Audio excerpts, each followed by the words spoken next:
Hey everybody, Katie Sutton here, intuitive channel and founder of Zen Within Academy and the New Earth Now School with your Zen Within Stay update. I first of all just want to thank all of you who were able to contribute in any way to the relief efforts that we focused on last week. We were able to raise a lot of money and get a lot of supplies out. We have another run that my friend and I are making on Saturday to bring some specific things to some people in our community that are going to be without power and water for a while longer, probably a lot longer.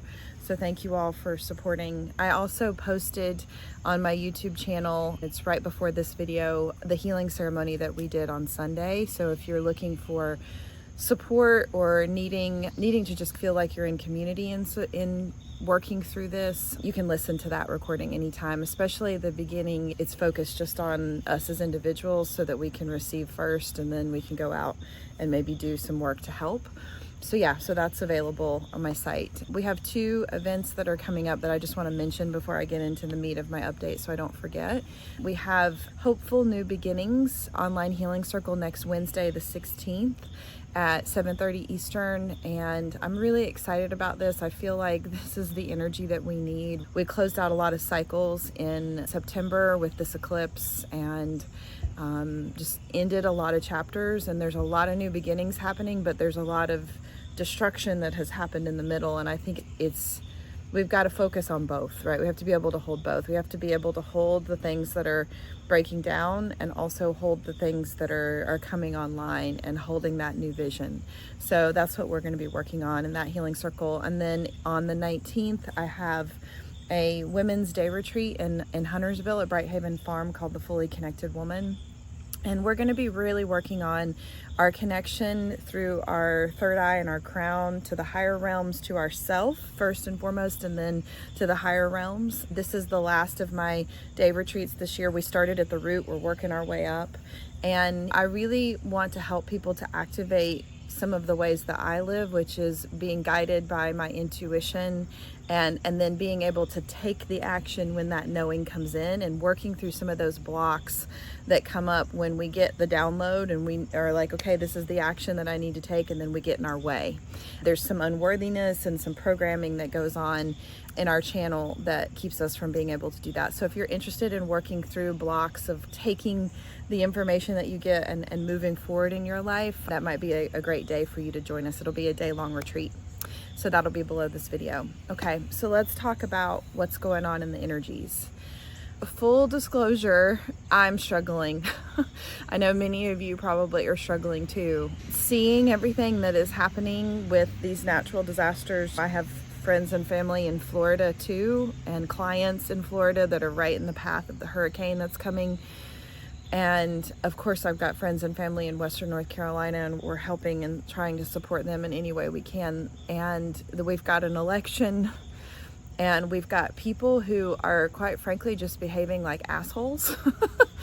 I've had to shut down 2 trolls this week on posts that I've made who are projecting their stuff onto me. And I was telling my husband this morning, so you should just delete them. And yes, sometimes I do just delete them, but I'm also feeling the need to set some pretty clear and compassionate boundaries with people right now that are not respecting humanity. I find it's so interesting to me, and I know why it happens, that when we're in these times of stress, that people have so many different reactions, right? And they turn into children, and their trauma comes to the surface. And there's people that when there's a devastation or an emergency, that are first responders. They're like ready to go in and get organized to make things happen, and I tend to be that in my life. And then there are other people that their response is very delayed, and they come in on the back end and they help with the longer term vision. I also have that in my toolkit. And then there are people in the middle who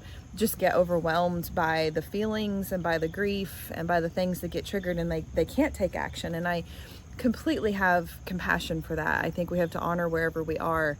But I think there's another category too of people who are just ignoring or pretending that things aren't going on and just living their life as if there aren't tragedies happening all the time. We have to be in balance in it. We have to be able to hold both. We have to live our lives and cultivate hope and cultivate joy and take care of ourselves. And I think we have to be tuned into what's happening to a degree in the world, to the degree that we're able to handle it, whatever capacity we have. And if you're somebody who has limited capacity, I get it, right? Like, you can't keep tuning into the news. You can't keep tuning into all of these things. And I think sometimes we have to do that to protect ourselves. But I also think that sometimes we just have to know what's going on so that we can actually hold a vision and help others to heal. And one of the things that this experience in Western North Carolina has taught me is an expansion in that knowing for myself. I can see all of the reasons why Mother Earth is sending us signals in this way. I can also see the ways in which humans have contributed to what's happening. I can see that there are probably government things going on that are expanding things, and I can also see that there are government things that are going on where they're trying to help. All of those things can be true at once. And I think what's happening is the same thing that kind of happened during the pandemic, which is when there's stuff that is very challenging going on, some people's trauma response is to try to understand why it happened from a single thread and find one villain or one person who did something wrong to create the scenario that's happening. And on one level, there are people that might be responsible for certain things. Of course, when there are bombings and things happening in the Middle East and people are making choices, there are responsible parties. But on the global scale, all of this is serving to disrupt the things on our planet that are broken. And I have a greater degree of capacity than I think I ever have, and really understanding when I have clients that are showing up. I have clients that are in the Middle East that are dealing with missile attacks. I have clients that are in Western North Carolina that are have lost homes and lost their lives basically in this disaster. I have people that are dealing with cancer. I have all of these range of people that are dealing with all kinds of different things, and there is absolutely no hierarchy in suffering. Whatever you are going through as an individual is, and if it feels like suffering, then that's not a different kind of suffering than somebody who's been through the hurricane in Western North Carolina or has been through the bombings in Israel. Now, the impact that it has on their lives can vary, right? Depending on what experience you've had. But suffering as a frequency is just suffering. And I think if we can look at it through that lens and stop trying to figure out who to blame for things, and we can just see the suffering and we can have compassion for those that are hurting and do our best to help ourselves and maybe contribute to the communities around us and help them, that's how we move through this. The other thing that I want to say, people keep trying to create a whole bunch of theories as to why the hurricane went where it went and all of those things. And I know that there's things like weather manipulation going on. That's a known fact. Did that happen for this? I don't know. But the reality is it doesn't matter because it's happened. And now we're in the stage of we have to just help the people. And at some point, if we get information that some group caused something that made this worse, then we hold them accountable. But right now, the focus is on triage and taking care of the people that need to be helped. And if you are spending your energy and your time going down conspiracy theory rabbit holes, and that works for you and you can navigate that and you can have capacity to human and help people, then more power to you. But just make sure that you're using that energy wisely. Distracting from relief efforts and those kinds of things by commenting on posts is probably not the best use of your time. If you want to share that stuff, share it on your own page. I can see the trauma response that happens and the fear that comes up. I think the bigger commentary on that is, why do we have a government that we trust so little that it's so easy for us to go to these fearful places? That's a commentary on our system. And I think we all know that our systems are pretty broken here in the United States and probably in a lot of places around the world. I've said for the last couple of years, my New Earth Now school that I taught last year, the way that this world is going to change is from the ground up. It's not going to change from the top down. It's going to change from the ground up. We have to come together as humans, and we have to see each other through our humanness and expand the compassion and the care that we put into each other. And when we do that, our government will begin to reflect that energy. The government and the choices that we have in terms of who we have to vote for president are reflections of our collective unconscious. It is a reflection of the polarity that we have on this planet, because it's at the top of the house, and it's always going to reflect that most dense layer that needs to change. Because if it doesn't reflect that, then we're not going to do the work to change it. We're not going to get angry enough to want to change it. So if you are feeling so distrustful of these things, then take that energy and say, I'm not going to support that because I don't trust it. And I'm going to take that energy and I'm going to support my community over here. If you trust organizations and you feel like they're doing a good job and you know that they're on the ground helping and you are aligned with that, then support them. You have to align with what your truth is. And the reality is there isn't one truth. It is a spectrum. When people tell me that the government is not doing a good job responding to something, I look at them and go, well, do you expect them to do a really good job? It is a huge, clunky organization. Have you ever tried to call the IRS? It takes forever to get on the phone with somebody. I'm not sure why we expect these agencies that are so clunky and so broken to all of a sudden just be better than they have been in the last 150 years. I get that you might be angry that they're not working well. That does need to change. It's not okay that they work so poorly, but the individuals who are a part of these organizations that are trying to be on the ground doing work, they're just a cog in the wheel. It's like working at a corporation and seeing that the people at the top of the house are making terrible decisions and doing terrible things and holding the janitor at the company accountable for that. So just make sure that you're checking your response to things and that you're directing that anger and directing that frustration places where it actually needs to go and places where you can actually create change. Because when we harness our anger, it activates us into courage. And when we have that courage, we can take action. That's what I know about anger anyways, at least in my own body. And sometimes that can be hard. We have to practice alchemizing that.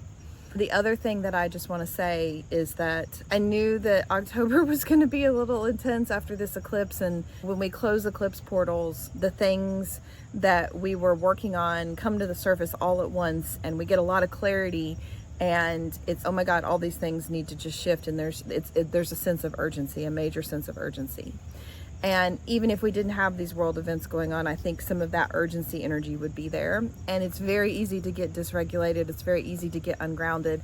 And when we get dysregulated and ungrounded, a lot of times we tend to, if we don't have a good toolkit, project that onto other people. And I think it's important that we do our best to take care of ourselves so that we're not projecting our dysregulation out into the world.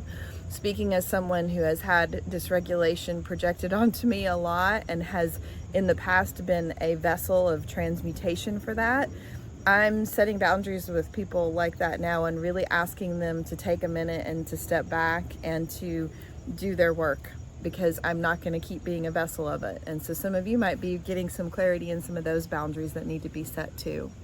And your priorities might be changing. I know with this experience, I was not expecting to feel like I needed to set up a nonprofit and get some work going to support Western North Carolina long term. That wasn't in my 5-year plan, but that's what my husband and I are talking about now, because we see that there's a need and there's going to continue to be a need, if not just in this region, but in other places as well. And we want to help.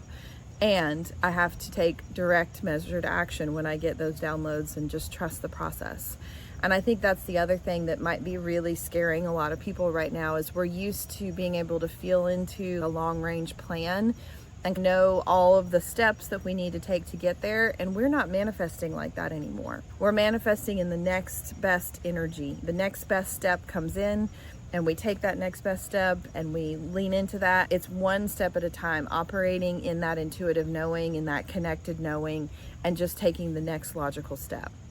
So wherever you are in this process of transformation post-eclipse, I hope you are safe wherever you are.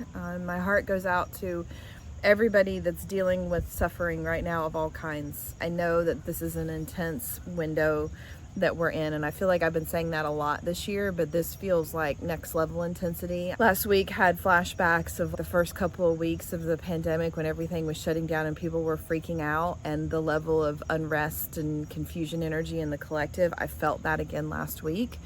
And if something that I said in this video is triggering for you, I just invite you to take a moment and feel that and notice what's coming up for you. I have compassion for all of you, regardless of where you sit on the political spectrum, regardless of where you sit on beliefs about why things are happening. I have compassion for all of you, and we all get to have our truth. Just be careful how you're using that energy in the world, and are you creating change, or are you just stirring up fear in the collective? I think that's a super important thing to be mindful of. That is always the way that I try to live my life when I'm putting information out. Is this going to be helpful, or is it going to do more harm? And I just think we have to start looking at it that way so that we can have compassion and hold each other in compassion in that way. All right, so I hope you all have a great rest of your week. Thanks for watching. Comment, let me know what's going on. How do you feel about this? Please, I don't need any of your theories. You can post that elsewhere, but let me know how you're processing this. How are you feeling? Okay? Have a great day. Thanks, everyone.